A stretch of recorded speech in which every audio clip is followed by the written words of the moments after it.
The girl watched, impressed by this start. With her was another woman who said he was brave. Most people get scared of a golem. This is Jung, a golem specialist, and she's curious about the determination of the boy who wants to transfer. She smiles discreetly as she knows that's not quite the case, placing her cup on the table after drinking her coffee. It was time to begin the aptitude test. The golem's piece is start moving. It prepares to attack the person in front of it. Jarang isn't intimidated by it at all. This test usually takes place between the 6th and 7th year, and the suit is used to ensure the data is collected with precision. This way, the body can be pushed to its limit in several areas, but it's difficult to measure whether they're truly talented, or if they simply train for a long time. She knows Jarang is physically gifted. It won't be easy to push him to his limit. Even so, he should be tired by now. The other woman calls out to Serum. She wants to confirm if this boy really failed the admission to a specialized school, because she's very curious now. So talented, he must have failed something truly difficult.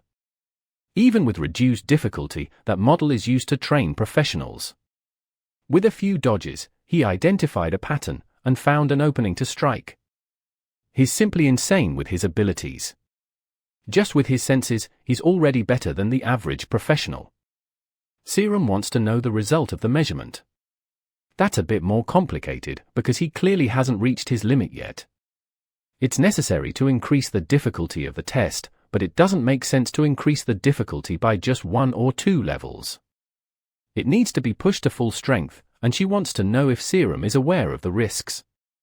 It's a crime to do this with unregistered professionals. But if they don't, there's no way to know his limits. She tries to think of a possibility. As she enters the room, someone says she isn't paid to do this kind of thing. She turns startled to see who just arrived. It's the director, Zeke, who said the lab can't be used without reporting the reason. Serum sees her uncle. They hadn't expected him to come here on a Sunday. He said he hopes there's a reason she's willing to get arrested for. Serum says she's solely responsible as it was her who requested this. Zeke wants to know if it was really her. Or if it's just an excuse to cover for her employee. Serum shouldn't confuse herself. This place belongs to her father, not her. There's nothing she can do to take responsibility for herself. The rumors about the director are indeed true. He's her maternal uncle and has always been cold towards her. Even though she's done nothing wrong, it's the weekend and other adventures that ties to the company also use this place. He was about to continue his lecture, but Jerome spoke through the intercom. He wanted to know if there was a problem up there. Zeke wants to know who that is and if he's on her level. The employee says he's a friend of Serum's. She explained that he had failed admission exams and lost his potential registration, which is why he was here. Since it's costly, she just wanted to help a friend who couldn't afford it. Zeke looked at the golem, which seemed to have taken it beating. Thinking about what he just saw, he said he would handle this. Employee wanted to know what he meant by that. He heard that the golem wasn't enough and couldn't be taken out of safe mode. So he's going to go down and face this friend himself. Jerome still doesn't know if everything's okay. It's not uncommon for adventurers to get into conflicts with each other. When it's difficult to find someone's limits, and in this particular case, the opponent is several levels above the one taking the test. Zeke said he'd skip the introduction. Because he doesn't have much time to spare, Jerome quickly realized. That guy is definitely non-normal. He has no idea who he's about to face, but his sense is immediately one in high alert. Zeke told him to do his best, but Weirdo from before had been the first person he fought. No matter how he looked at him, he felt he wasn't a beatable opponent. Hearing the order to attack, he hesitated. He didn't need to worry about Zeke's safety, so Jerome began planning his attack. He started channeling his aura. Finally, he initiated his charge. Zeke stood still waiting for contact. Despite appearances, Zeke is the 7th strongest rancer in all of Korea, a white-class adventurer. Jerome couldn't identify a single opening, but he won't give up. He's going to create the opportunity. His combat strategy is simple.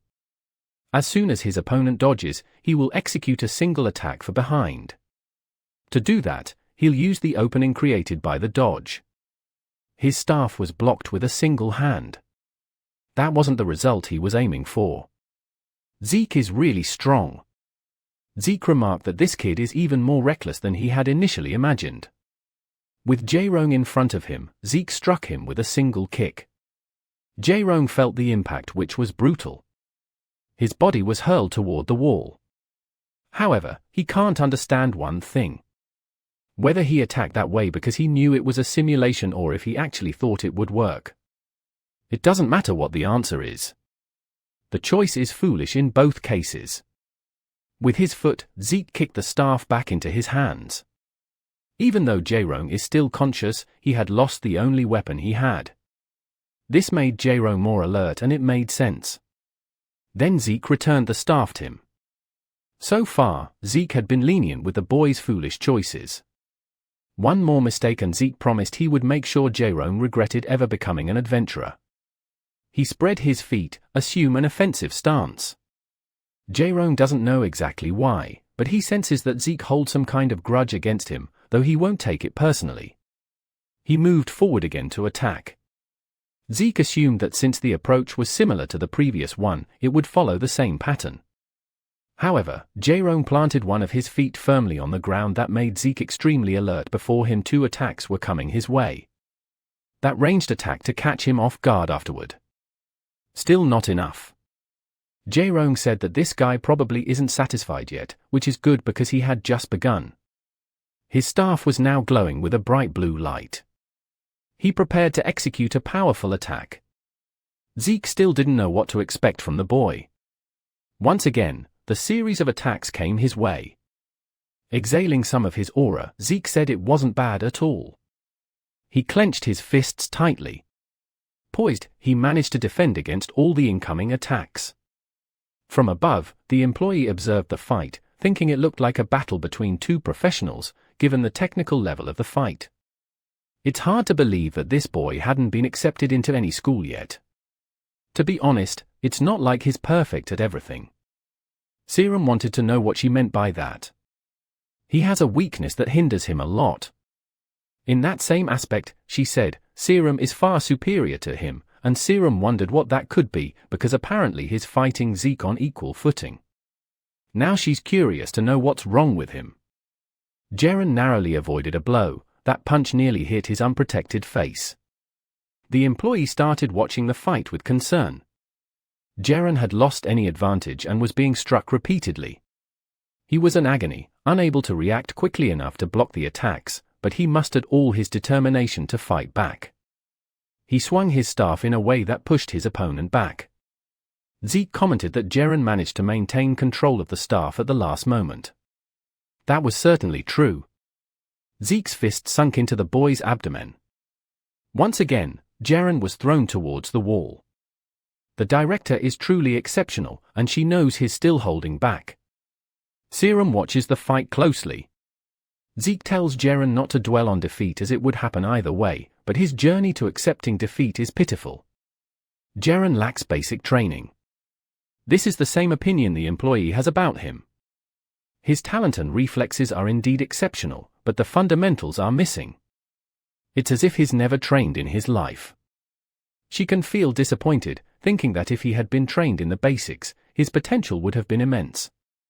Serum remembers that Jaren had told her he had never been taught by anyone. Zeke said he had seen many people like him. Even though they're talented, it don't dedicate themselves to refining what they already possess, but Serum knows that's not the case with him. Zeke gave him some credit for that.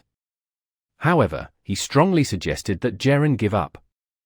Someone as weak as him could end up dead if he relies only on talent. Standing up, Jaren said that Zeke has no idea about something. He's been talking so much nonsense. It's like he hates him for thinking he's lazy. Zeke was surprised because he had intended for his last strike to end the fight.